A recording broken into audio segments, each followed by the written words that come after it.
Alright, what's up mga paingo? Welcome to another episode.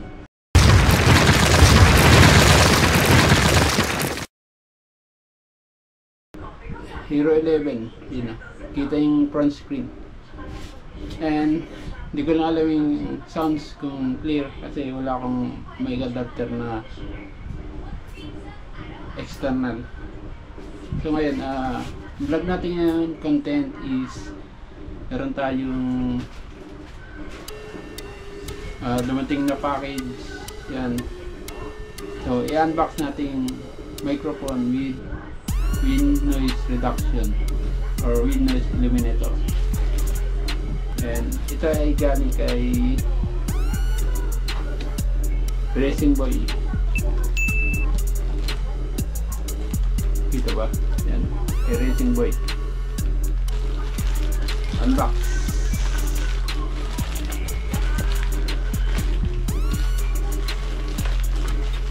Tingnan natin yung package na. Yan. Yung isa pang package. Yung merong bubble wrap.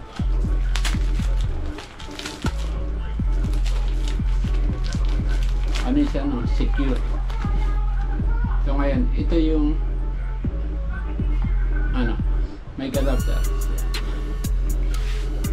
Tapos check nyo ito, makapal siya, malaki, saka may fit, hindi siya natatanggal, and meron siyang clip. Inakaganda nito, may key-clip mo. I-clip ko sa yan. Tapos merong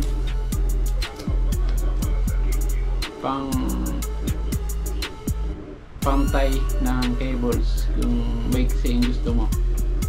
Tapos ano lang,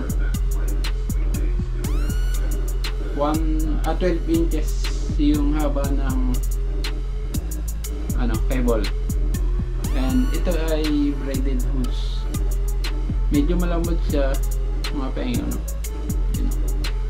pero makapal siya, parang matibay.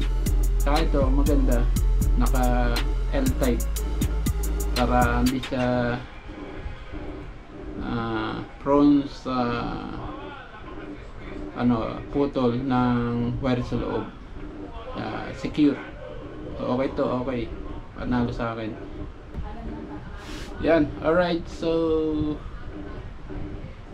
meron tayong mic adapter dito, yung case ng Hero 11. So subukan natin lagay. Dali lang naman to dito,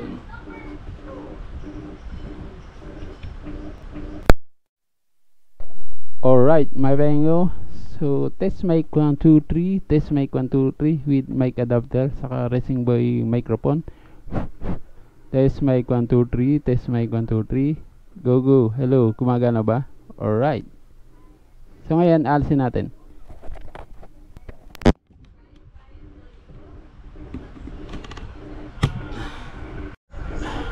Yan, alright mga pengan. So i-play ko sa Hero 11 yung playback.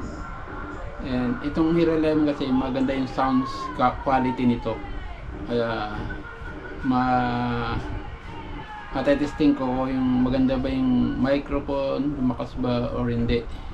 So honest review ko lang sa Racing Boy, medyo humina na konti, mabis lang, wala siyang yung kalansing, yung tunay na voice, wala siyang ganoon katulad ng Purple Panda na microphone. So honest review, gumagana naman sa GoPro mic adapter yung ganitong plug, kaya lang medyo humina siya. Yun lang yung review ko dito, honest review lang to. Binili ko ito ng 670 pesos. Tama ba? 674 pesos pala yung microphone. Pero test natin sa habang gumomotor tayo nag-helmet, kasi pag nasa helmet kulom na kulom, walang outside sounds. So in the next video mga penyo ay nasa helmet na natin. Alright mga penyo, nasa labas na tayo at testing natin itong bago nating mic Racing Boy. Yung kay Racing Boy na mic na with noise eliminator. So test mic 1, 2, 3. Naka close visor tayo mga penyo. Yan, testing 1, 2, 3. Testing. Close mo na ang visor. Then sa may rektahan mag-open tayo para sa wind noise. Diba, mag speed tayo ng 100. Yan, kung malakas yung wind noise pag naka-open ng visor at naka-close yung visor. Clear ba yung sounds? Malakas ba? Nung tinesting ko mga penyo, halos same lang sounds ng alam mo yung internal microphone sa itong Racing Boy microphone.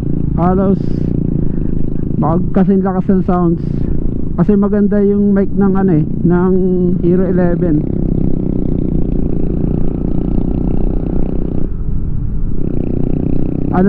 Nagkaiba lang kasi sa sa mas makalansing yung sa internal microphone ng Hero 11. Tapos itong Racing Boy mic ma-bass lang siya, wala siyang kalansing na pure sounds na marinig nyo sa mga Purple Panda saka sa internal microphone. Wala siya ganun kasi malilimitahan yung background noise, nawawala siya. Saka napansin ko magandang ikabit kasi nga 12 inch lang siya, halos kasing laki ng paa ko yung haba ng cable. Di sa hassle ilagay, kahit i-clip nyo lang sa may bandang baba ng helmet nyo, okay lang, madali siyang itiklop kasi nga may cable cable tie or yung pinatitiklop. Yan, naka-close visor tayo. Testing 1, 2, 3. Testing 1, 2, 3. Testing 1, 2, 3. Testing 1, 2, 3. Ito, pagka kaliwa natin meron diretso dito. Naka-close ang visor, i-100 natin. Ito 200. Mabilis na yun sa Aerox. Sagad na yun sa Aerox, no?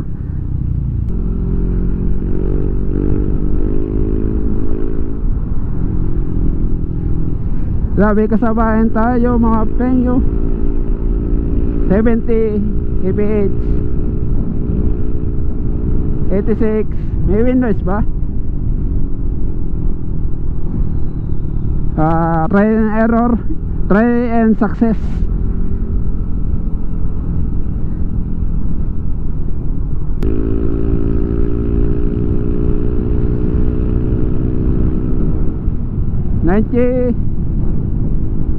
Kailangan nating magbawas. Pangatlong try dun sa may lampas ng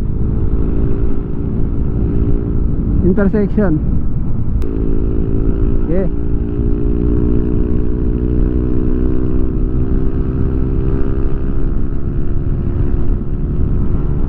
$100.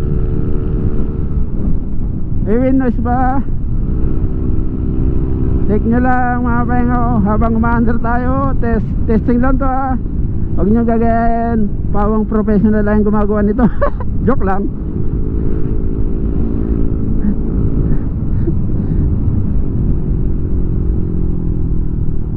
Right.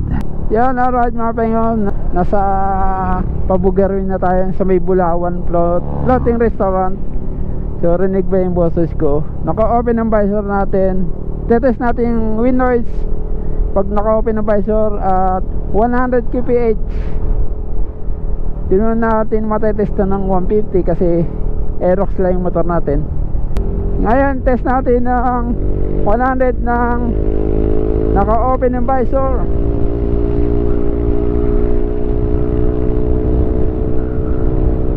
$88. Di ko na kasi, no?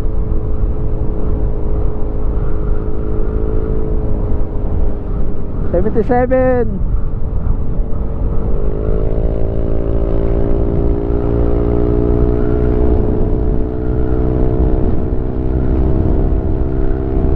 $90.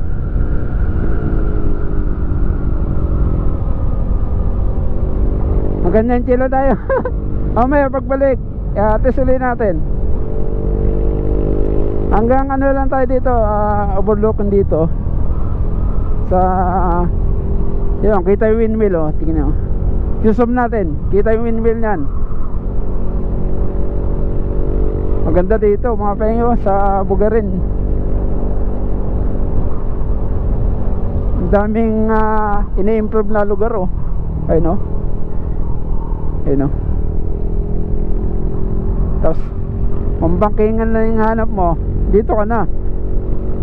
Alright mga penyo, so clear ba yung sounds natin? Clear ba? Clear ba? Mamaya i-review ko sa pag-uwi ko.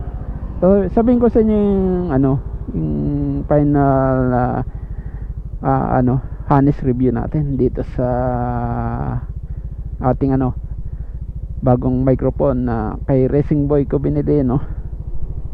Alright, yan dili ko na tayo dito. Sana walang sasakyang. Wala naman.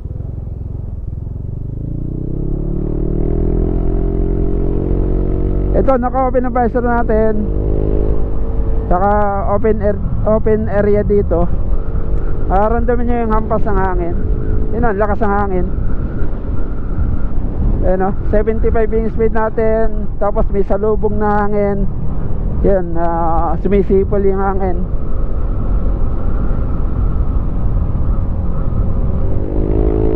Yan na, biray natin ng 100.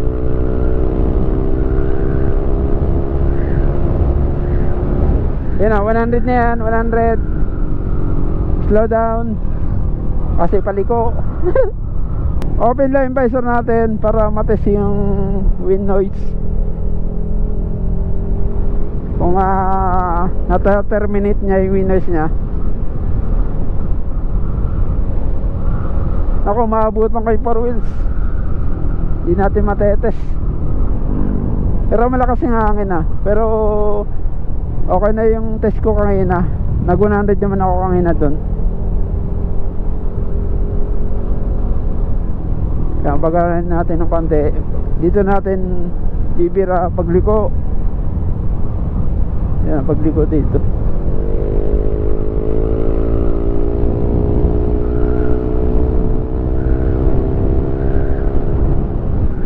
$97. Alright mga penyo, so mamaya i-review natin. Kakain muna tayo ng tanghalian. Check natin yung yung sounds ng nakasara yung visor. Ngayon isara ko. Yan, isara ko. Check natin mamaya, i-review, i-play ko. Meron naman akong extra battery. At sasabi ko na rin sa inyo yung setup natin. At matutuwa kayo dito sa Racing Boy kasi very easy siyang install. Di mo na kailangan magtanggal ng mga kick pads, padding ng helmet. Yan, alright mga penyos. So papakita ko yung setup ko dito sa Hero 11. Ito yung Ulanzi case G9-4. Tapos ito yung mic adapter sa baba. Yan. Tapos dito nakasuksok yung microphone plug. Yun. Alright mga pengos. So voice over muna tayo kasi may music na dun sa kinakainan ko. And yan, pinapakita ko yung pagkatiklop ng braided hose ng Racing Boy microphone. with noise reduction. Yan, naka zip tie or cable tie. Yan, para maigsi lang. Di mo na siya ilalagay sa loob ng cheek pads or padding ng helmet. Sisiksik mo lang sa may chin. Yan, tapos dyan nakasuksok or nakaklip yung mic condenser. Yan, napakasimple mga pengo. Pag aalisin mo, easy to remove lang yung microphone na yan. Kasi maikli na yung cables. Yan, alright, nakapag-lunch, merienda na tayo. Punta tayo sa kalsada, tapos sabihin natin yung review natin. Bali, tinignan ko na yung yung quality ng sounds. Natuwa naman ako dito sa Racing Boy. Gawang vehicle Camarines Sur, galing Camarines Sur. Bali 674 pesos lang. Racing Boy mic with wind noise eliminator. Clear naman yung sounds mga pengo. Walang tok-tok sounds. Minsan nangyayari sa mga Purple Panda at sa mga Boya microphone.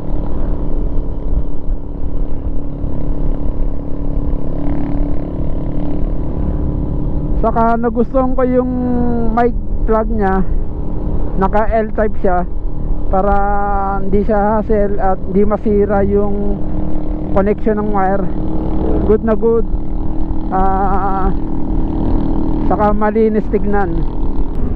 Tapos yung yung wind noise or yung sound ng sa ibang lugar parang nabawasan kaya may pagka wind noise eliminator nga.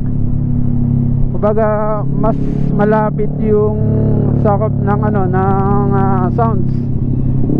Hindi niya nahagip lahat yung sounds ng iba. Kumbaga yung motor mo saka yung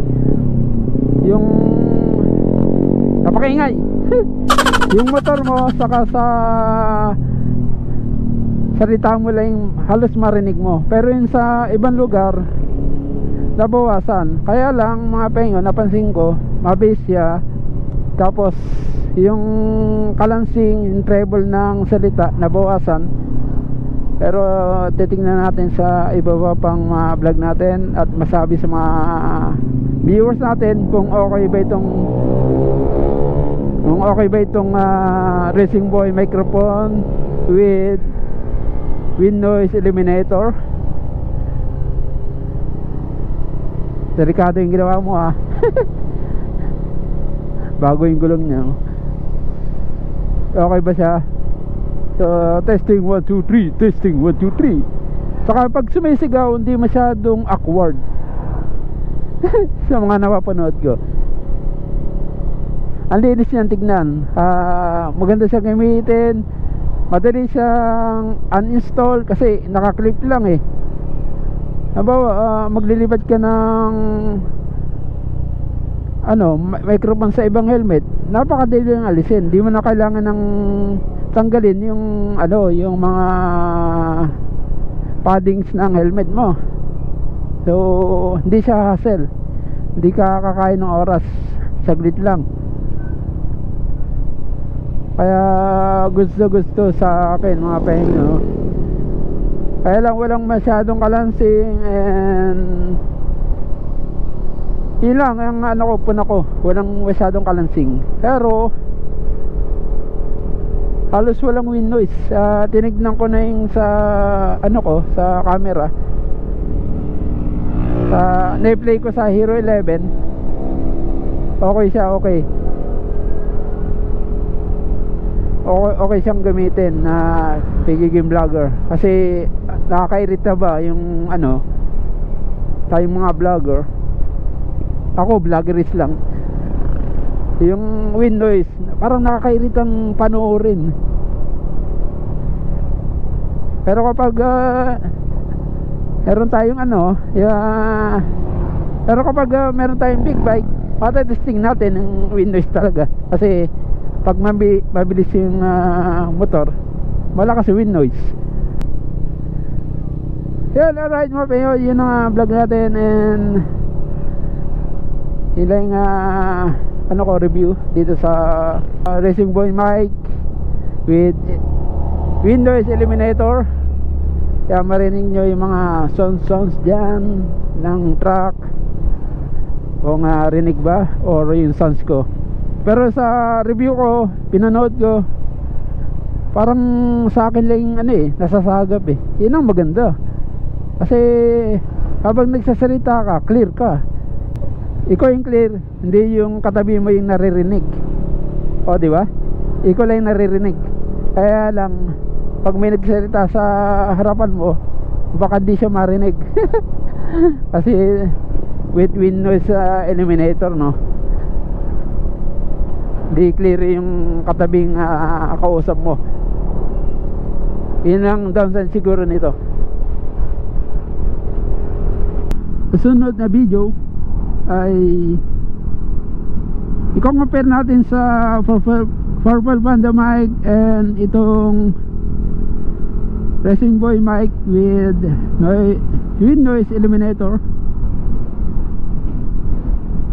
Tignan natin kung ano yung maganda, kasi naka-install pa naman dito sa helmet ko yung microphone ng Purple Panda.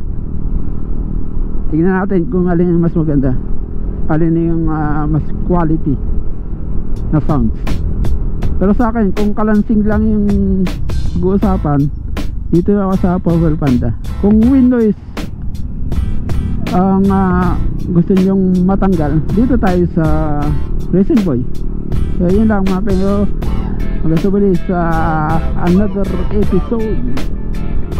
Stay safe and ride safe always. Bye bye. Tapos pipindot tayo.